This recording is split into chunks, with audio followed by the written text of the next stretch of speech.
우리가 오늘 함께 살펴볼 에스겔서 15장 말씀에서는 하나님께서 에스겔 선지자에게 하나의 비유를 가지고 말씀을 전해주고 계십니다.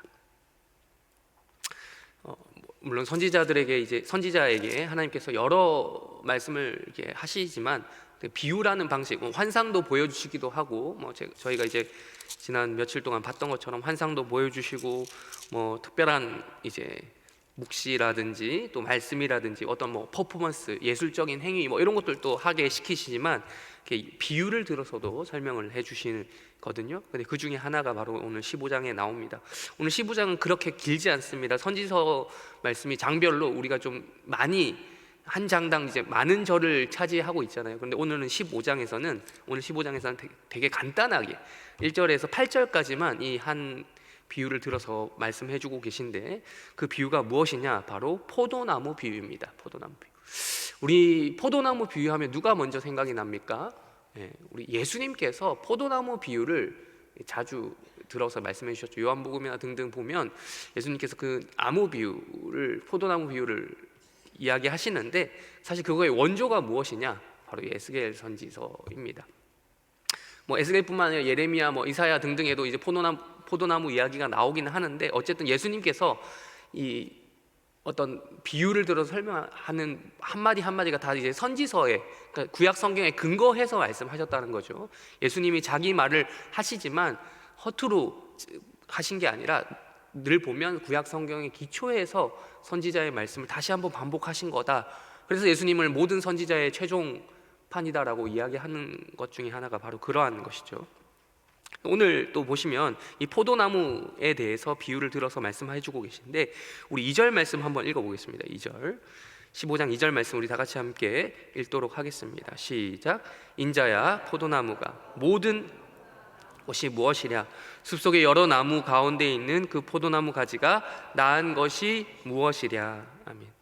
하나님께서 지금 포도나무를 들어서 지금 누구를 이야기하고 계시겠습니까? 우리가 아까 6절 7절 먼저 읽었던 것처럼 이 포도나무가 누구와 같다라는 겁니까? 예루살렘 주민들. 다시 한번 말씀드립니다. 이 에스겔 선지서는 누구를 대상으로 선포되었냐? 말씀이 쓰여졌냐? 바로 에스겔로 대표되는 이 포로들, 이미 끌려온 사람들이에요. 끌려온 사람들인데 지금 정작 하나님이 누구에 대해서 이야기하고 계셔요? 끌려온 포로들이 아니라 그 메시지의 대상이 남아있는 자신의 고향 땅에 남아있는 예루살렘 주민들이라는 거죠. 그러니까 왜 그들을 이야기하고 계신 거예요? 포로들에게 이야기하는 게 아니에요. 포로들은 이미 끝났다니까요. 포로들은 이미 그들의 운명이 결정되었어요. 근데 그 포로들이 계속해서 헛된 소망을 가지고 있다고 말씀드렸잖아요. 어떤 소망이요? 돌아갈 땅이 있다, 돌아갈 수 있다라고 하는 근거 없는 희망과 소망을 가지고 있었는데, 그게 아니라고 하나님께서 계속 말씀하신다. 그게 이제 계속해서 에스겔서에 지금 흐르는 요지다라고 말씀을 드렸잖아요. 마찬가지로 지금 포도나무를 통해서 지금 예루살렘 주민들이, 그들이 남아있는 그들이 얼마나 지금 잘못되어 있고 계속해서 지금 잘못된 길을 버리지 않고 계속 걸어가고 있다. 그러니까 남아있는 그들조차도 하나님께서 어떻게 하실 것이다 라고 하는 이야기를 지금 포도나무 비유를 통해서 이야기해주고 계신 겁니다. 그래서 15장 2절에 우리 읽었던 것처럼 포도나무에 대해서 이야기하는 겁니다. 포도나무가 다른 나무보다 나은 게 뭐냐? 포도나무가 나은 게 있죠. 포도나무 하면은 우리나라에 어떻게 비유를 들 수 있는 작물이 있을지 모르겠습니다만, 어쨌든 포도는 우리는 과일로 먹잖아요. 우리는 포도를 식후나 식전에 먹는 과일 정도로 생각을 하지만, 이스라엘이라고 하는 이 나라, 이 팔레스타인 땅에서의 포도의 역할은 무엇입니까? 거의 주식이죠. 주식. 그러니까 물론 빵도 먹겠습니다만 이 빵과 함께 곁들여지는 주된 식량이에요. 식량. 말려서 건포도로 먹기도 하고, 건포도가 이제 들고 나면서 이제 그런 식량이 되기도 하고, 주로 이제 포도를 어떻게 했습니까? 포도주를 만들 때 쓰는 거예요. 그들의 식사 가운데 포도주는 필수적으로 따라오잖아요. 그러니까 이런 아주 주된 식량이라는 거예요. 이 포도나무 얼마나 중요합니까? 근데 포도나무가 포도나무일 수 있는 것, 그의 포도나무의 가치를 가질 수 있는 이유가 무엇입니까? 나무까지 그 자체가 아니라 포도나무에서 열리는 열매 때문인 거예요. 열매가 없으면 포도나무 그 자체 생김새, 나무 자체로는 별 쓸모가 없다라는 거예요. 의미가 없다라는 거예요. 예. 포도나무에서는 반드시 포도 열매가 맺혀야 됩니다. 예. 생긴 것만으로 보면 다른 나무에 비해서 지금 15장 2절에서 말씀하고 있죠. 모든 나무, 다른 나무들에 비하면 매우 볼품없고 좀 비교적으로 좀 그렇다라는 거죠. 여러분 포도나무 보신 적 있으십니까? 그 가지가, 그 나무가 물론 나무처럼 생겼죠. 그렇지만 우리가 흔히 말하는 가구를 만드는 나무라든지 그런 성경에 나오는 백향목이라든지 우리 우리 앉아 계시는 이런 의자 이런 걸 만드는 데는 부적합하다는 거죠. 오히려 그런 쓰임새로, 나무 자체의 쓰임새로 봤을 때는요. 지금 그 이야기를 해주고 있는 것입니다. 숲속의 여러 나무 가운데 있는 그 포도나무 가지가 낳은 것이 무엇이냐라고 지금 하반절에서 다시 한번 반복해서 설명해 주고 계신 거죠. 그러면 3절 우리 한번 읽어보겠습니다. 이어서 3절 읽겠습니다. 시작. 그 나무를 가지고 무엇을 제조할 수 있겠느냐? 그것으로 무슨 그릇을 못을 만들 수 있겠느냐? 지금 그러니까 지금 그 얘기 하는 거죠. 계속 이어서 그 나무 가지고 뭘 만들 수 있겠냐? 그릇을 걸 만한 그 못 만들 수 있겠냐? 아니죠. 그 4절 다시 이어서 이야기 바로 읽어보겠습니다. 시작. 불에 던질 땔감이 될 뿐이라. 불이 그 두 끝을 사르고 그 가운데로 태웠으면 제조에 무슨 소용? 그러니까 포도나무의 쓰임새를 찾다. 그러니까 열매 맺지 않는 포도나무 찾다 보니까 뭐밖에 쓸 게 없는 거예요. 땔감. 물론 땔감도 필요하죠. 소중하죠. 그러나 다른 나무의 쓰임새에 비하면 가구를 만들거나 이런 아주 그런 것에 비하면 좀 그렇잖아요. 그거 가지고 지금 무슨 소용이 있겠느냐라고 이야기하는 거죠. 그래서 하나님께서 이렇게 이야기하신 거예요. 이걸 가지고 6절, 7절 우리가 읽었던 것처럼 이렇게 이야기하십니다. 우리 6절 다시 한번 읽겠습니다. 시작. 그러므로 주 여호와께서 이같이 말씀하셨느니라. 내가 숲을 가운데 있는 포도나무를 불에 던질 땔감이 되게 한 것 같이 내가 예루살렘 주민도 이같이 하리라. 열매를 맺지 않으면 이렇게 된다는 겁니다. 열매를 맺지 않으면 하나님이 이거 쓸데없는데 어디 하다못해 땔감밖에 쓸 게 없다라는, 그럼 불에 던질 땔감으로 쓰겠다라고 이야기하시는 거죠. 이것이 바로 이스라엘 백성들, 남아있는 유다 백성들의 현실이었고, 돌아갈 곳을 생각하는 포로로 끌려온 백성들의 생각도 매한가지였다라는 겁니다. 이것을 통해서 우리가 살펴볼 수 있는 것은 바로 이것입니다. 인간의 목적이 무엇인가? 하나님께서 왜 자신의 백성들을, 이스라엘을 자신의 백성으로 삼기를 원했고, 또 백성들은 그 하나님 앞에서 무엇을 했어야 하는가라는 겁니다. 우리 인간의 제일 되는 목적, 우리 소요리 문답을 통해서 늘 자주 배우지 않습니까? 무엇입니까? 하나님을 영화롭게 하는 것입니다. 하나님을 영화롭게 하는 것. 하나님을 좀 쉬운 말로 소요리 문답 잘 모르시는 분들께 바꿔 말씀드리면 하나님께 영광을 올려드리는 삶이 인생의 유일한 목적이라는 거예요. 이스라엘 백성들도 마찬가지로 하나님께서 그러라고 출애굽시켜서 가나안 땅에 넣어두셨잖아요. 하나님의 이름을 찬양하고 하나님을 높이고 하나님을 섬기고 그의 율법을 지키고, 그런 모든 것이 지금 다 똑같은 말이잖아요. 그러라고 하나님께서 구원해서 애굽으로부터 구원하셔서 그 땅에 복을 주시고 살게 하셨는데, 그들은 정작 어떠했습니까? 반역을 하되 끝까지 반역하고 지금 나라가 망해가고 있었고 망했는데도 불구하고 진짜 말 그대로 하나만 떼면 끝나는 건데, 그 하나 남은 것 가지고 희망을 보고 근거 없이 하나님 안에서 소망을 두는 것이 아니라 근거 없이 소망을 두고 그렇게 돌아갈 땅 생각하고 있었다는 겁니다. 하나님이 그러한 희망 없다라고 이야기하시는 거죠. 인간의 제일 되는 목적은 하나님을 영화롭게 하는 것. 이스라엘 백성들을 하나님께서 구원하신 목적, 하나님께서 이 이스라엘 백성들을 이스라엘 백성답게 하신 것도 하나님을 위해서, 하나님의 영광을 위해서 살게 하라는 것이었습니다.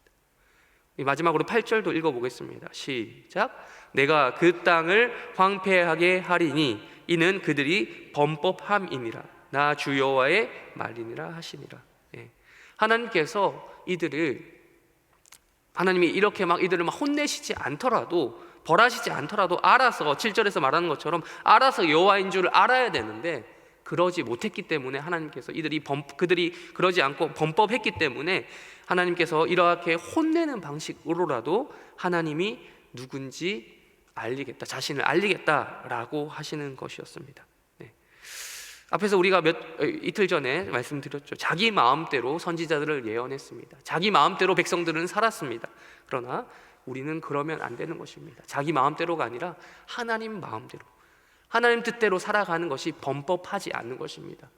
말씀을 지키는 것입니다. 그런 인생이 우리 인생의 제일 되는 목적인 하나님을 영화롭게 하는 것, 하나님께 영광을 올려드리는 삶을 살 수 있을 것입니다. 우리 또 다른 날주 본문 시편 57편만 찾아보도록 하겠습니다. 시편 57편 5절 말씀 읽겠습니다. 이러한 유다 백성들과는 달리 이 한 사람은 그렇지 않은 삶을 살았습니다. 우리 5절 말씀 읽겠습니다. 시작. 하나님이여 주는 하늘 위에 높이 들리시며 주의 영광이 온 세계 위에 높아지기를 원하나이다. 아멘. 자, 이 시편은 누구의 시편이라고 제목에 나와 있습니까? 우리가 잘 알듯이 다윗의 시편입니다. 그런데 여러분, 이 다윗이 지금 5절 이후로만 눈으로 보세요. 5절 이후로만 보면 되게 아름다운 시편이죠. 막 새벽을 깰지어다 마음이 확정되었사는 우리 복음성가에도 많이 나오는 찬양, 뭐 그런 가사, 복음성가의 가사에도 많이 나오는 그런 것들이 있죠. 예. 감사하고 막 하나님께 영광 올려드리고. 여러분, 근데 진짜 이 사람이 올려드릴 만한 상황이어서 그랬습니까? 인생 잘 풀릴 때여서 그랬습니까? 아니죠. 제목에도 나와 있죠. 이 사람이 지금 뭐 하고 있습니까? 사울을 피하여 굴에 있을 때에. 굴이 어떤 곳입니까, 여러분? 우리 아까 찬송가도 불렀지만 태산을 넘어 헝곡에 가도 캄캄한데 다녔습니다. 터널, 여러분, 깊은 터널 들어가 보시면 앞이 보입니까, 안 보입니까? 우리 터널 때로는 이제 여기 강원도 가다 보면, 여기서 이제 강원도 가깝잖아요.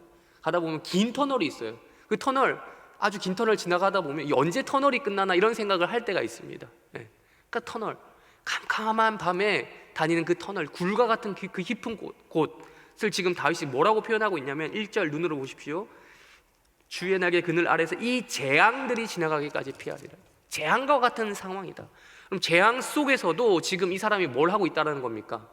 재앙과 같은 상황 속에서도 우리가 읽었던 5절처럼 하나님을 높이고 있다는 거예요. 하나님이여 주는 하늘 위에 높이 들리시며 주의 영광이 온 세계 위에 높아지기를 원하는. 지금 이 사람은 자기 목숨 하나 부지하기도 힘든 상황입니다. 자기 영광을 찾는다는 말도 부족하게 그냥 나는 일단 살아야 돼 라고 이런 상황인데도 지금 여기서 이 사람이 노래를 하는데 어디까지 이야기합니까? 하나님을 높이고 있다는 거예요. 하나님을. 캄캄한 굴 속에서 아무것도 보이지 않는 그 상황 속에서도 하나님을 높이고 있습니다. 주는 하늘 위에, 지금 여러분 하늘이 논할 겁니까? 하늘 밖에 나와서 보지도 못한다니까요. 굴 안에 있으면 낮에는 굴 속에 있다가 밤에 잠깐 이제 다들 이제 잠들었을 때, 컴컴했을 때 그때 나와서 하늘을 잠시 볼 수 있었을지도 모르겠습니다만, 이런 표현, 하늘 위에 높이, 해가 떴을 때는 절대 나올 수 없는 그런 상황이었겠죠. 그런데도 지금 이 사람이 하늘 위에 높이 들리신 하나님을 그 굴 속에서도 하나님의 영광을 높이 찬양하고 있는 것입니다. 우리의 인생이 이런 인생 되기를 주님의 이름으로 축원합니다. 우리도 또한 그런 캄캄한 굴 속을 지나는 그런 인생 살고 있지 않습니까? 한 치 앞도, 표현 바꿔 말하면 한 치 앞도 보이지 않는 인생이 우리 인생 아닙니까? 죽음이라고 하는 그 터널을 우리가 지나가고 있지 않습니까? 죽음을 향해 걸어가고 있지 않습니까? 안 보이잖아요. 안 보이잖아요. 그럼에도 불구하고 하나님께서 우리를 구원하신 그 목적에 따라 하나님의 영광을 노래하는 그런 인생, 그런 복된 인생 사시다가 우리 주님 만나 뵈는 그런 인생 되시기를 주님의 이름으로 축원합니다. 우리 이어서 7절 읽겠습니다. 7절 읽겠습니다. 시작. 하나님이여 내 마음이 확정되었고 내 마음이 확정되었사오니 내가 노래하고 내가 찬송. 지금 다윗의 이 유명한 찬송 가사, 복음성가 가사잖아요. 내 마음이 확정되었다. 변하지 않나요? 지금 자신의 상황과 관계없이 이미 마음을 정했다는 겁니다. 마음을 정했어요. 내가 노래하고 찬송하겠다. 하나님을 높이겠다. 이 시도를 내가 멈추지 않겠다는 겁니다. 이 상황 속에서도. 우리 8절도 이어서 읽겠습니다. 시작. 내 영광아 깰지어다. 비파야 수금아 깰지어다. 내가 새벽을 깨우리로다.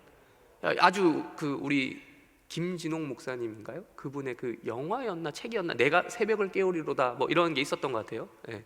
아주 유명한 새벽 기도와 연결되는 느낌인데, 새벽, 여러분 새벽을 왜 깨우십니까? 왜 아침부터 일찍 가장 하루의 첫 시간을 지금 이 자리에서 보내십니까?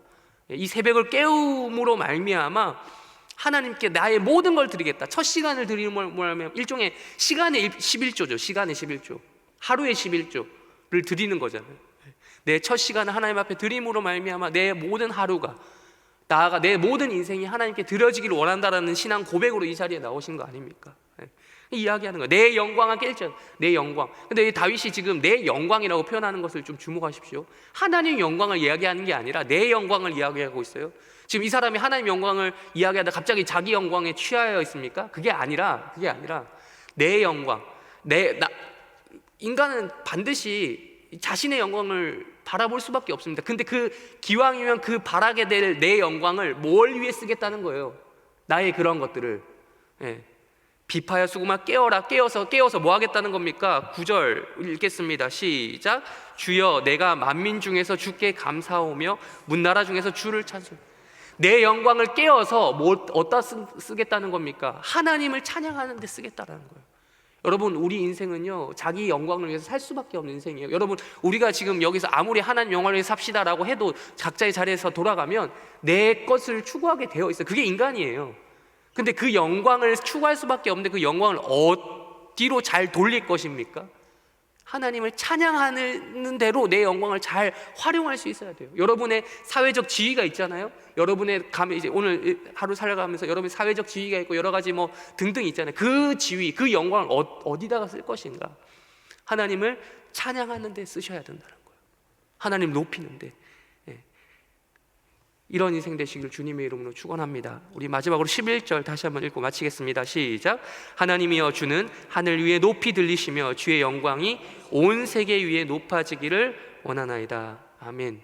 5절과 동일한 말씀입니다. 다시 한번 반복해서 하는 이유가 있습니다. 그만큼 중요하니까요. 하나님이여 주는 하늘 위에 높이 들리시며 주의 영광이 온 세계 위에 높아지기를 원하나이다.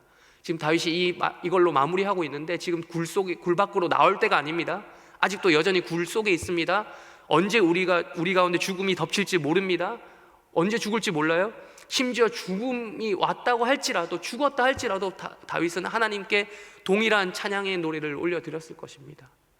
우리 오늘 하루 인생이 이런 인생 되기를 간절히 바라며 기도로 하루를 출발하는 그런 복된 여러분들 되시길 주님의 이름으로 축원합니다. 다 같이 주기도문으로 예배를 마치고 각자 개인 기도 제목 가지고 기도하시다가 때가 되면 돌아가시길 바랍니다.